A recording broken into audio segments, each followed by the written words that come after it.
News, सच जरूरी है। दर्शकों नमस्कार, मैं श्रद्धा तिवारी और आप देख रहे हैं MNS न्यूज टीवी। तो आइए देखते हैं आज की खास खबर, एक नजर डालते हैं आज की हेडलाइंस की ओर। गढ़चिरौली राइस मिल मालिकों को मिली धमकी, अजित पवार ने नीतीश राणे को लगाई फटकार। प्याज को लेकर सरकार खत्म करेगी 20% निर्यात शुल्क। तो आइए देखते हैं खबरें विस्तार से। गढ़चिरौली राइस मिल मालिकों को मिली धमकी। गढ़चिरौली जिले में राइस मिल मालिकों को धमकाकर फिरौती की मांग करते हुए संदर्भ में क्लीन चिट देने की बात ऑडियो क्लिप में होकर इस मामले की जांच कर दोषियों पर कार्रवाई करने की मांग विधायक परिणय फुके ने विधान परिषद में करने से धान पिसाई के मुद्दा फिर एक बार चर्चा में आ गया है। विशेषतः आदिवासी विकास महामंडल द्वारा पिसाई के लिए दिया गया धान दूसरे राइस मिल से पिसाई करने का मामला सामने आया है। इस मामले की जांच शुरू थी।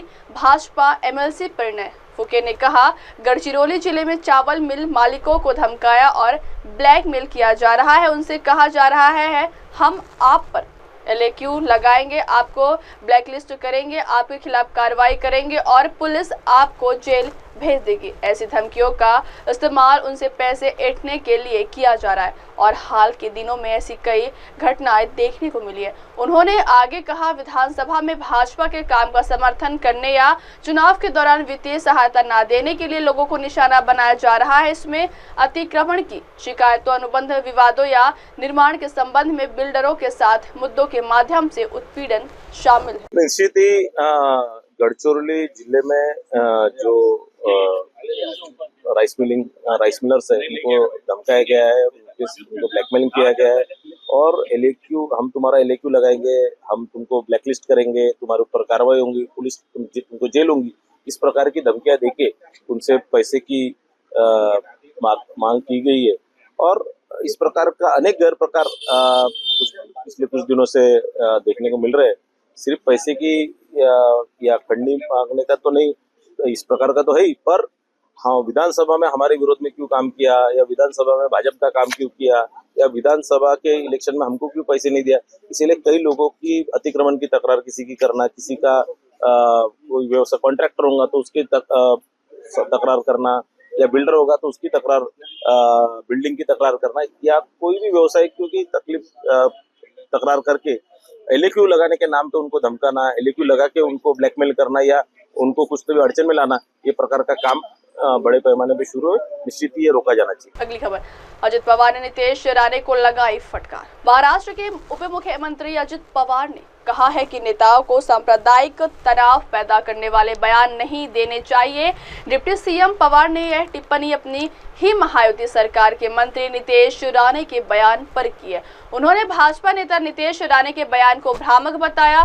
दरअसल बीजेपी नेता और महाराष्ट्र सरकार में मंत्री नीतीश राणे ने हाल ही में एक बयान में दावा किया था कि मुसलमान छत्रपति शिवाजी महाराज की सेना का हिस्सा नहीं थे। इस बयान पर राज्य के उप मुख्यमंत्री अजित पवार ने बड़ा बयान दिया। अजित पवार बुधवार को कराड़ में राज्य के पहले CM और कांग्रेस के दिग्गज नेता यशवंत राव चौहान की जयंती के अवसर पर उन्हें श्रद्धांजलि देने पहुंचे थे।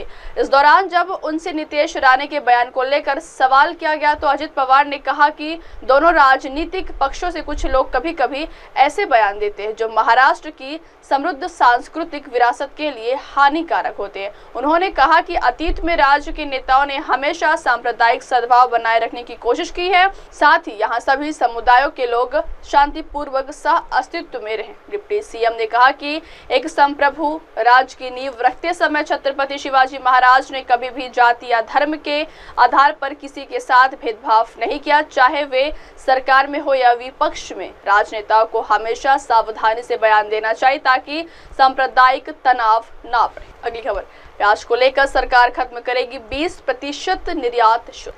प्याज किसानों की एक महत्वपूर्ण मांग यह है कि प्याज की फसल पर 20% निर्यात शुल्क को समाप्त करने के लिए सरकारी स्तर पर सिफारिश की जानी चाहिए। चांदवड़ विधानसभा के विधायक डॉक्टर राहुल अहिर ने मुख्यमंत्री देवेंद्र फडणवीस से संपर्क किया कि प्याज की कीमतों में स्थिरता खत्म होने की उम्मीद है और कीमतों में बढ़ोतरी की संभावना है। नासिक जिले से हर साल बड़ी मात्रा में प्याज का निर्यात होता है। इस साल राज्य भर में पर्याप्त बारिश होने के कारण आने वाले दिनों में बाजार में बड़ी मात्रा में प्याज की आवक होगी। फिलहाल पिछले 2 महीनों से प्याज की कीमतें करीब 1500 रुपए प्रति क्विंटल पर स्थिर है, जिससे किसानों में चिंता है। विधायक डॉक्टर राहुल अहिर ने इस मुद्दे पर मुख्यमंत्री देवेंद्र फडणवीस से चर्चा की और मांग की कि किसानों की मदद के लिए 20% निर्यात शुल्क माफ किया जाए। इधर लासलगांव कृषि उपज बाजार समिति में सोमवार 10 मार्च को प्याज की कीमत 300 से 400 रुपए तक गिरने से किसान नाराज है। विभिन्न संगठनों के नेतृत्व में किसानों ने सरकार की नीतियों के खिलाफ बाजार समिति परिसर में पानी की टंकी पर चढ़कर विरोध प्रदर्शन किया।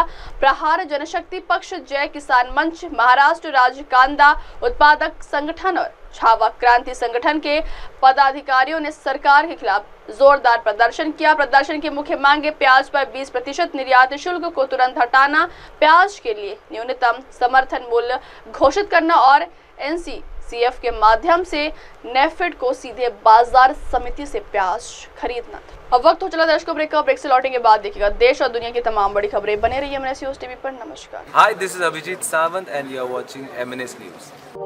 आप देख रहे हैं MNS न्यूज़, सच जरूरी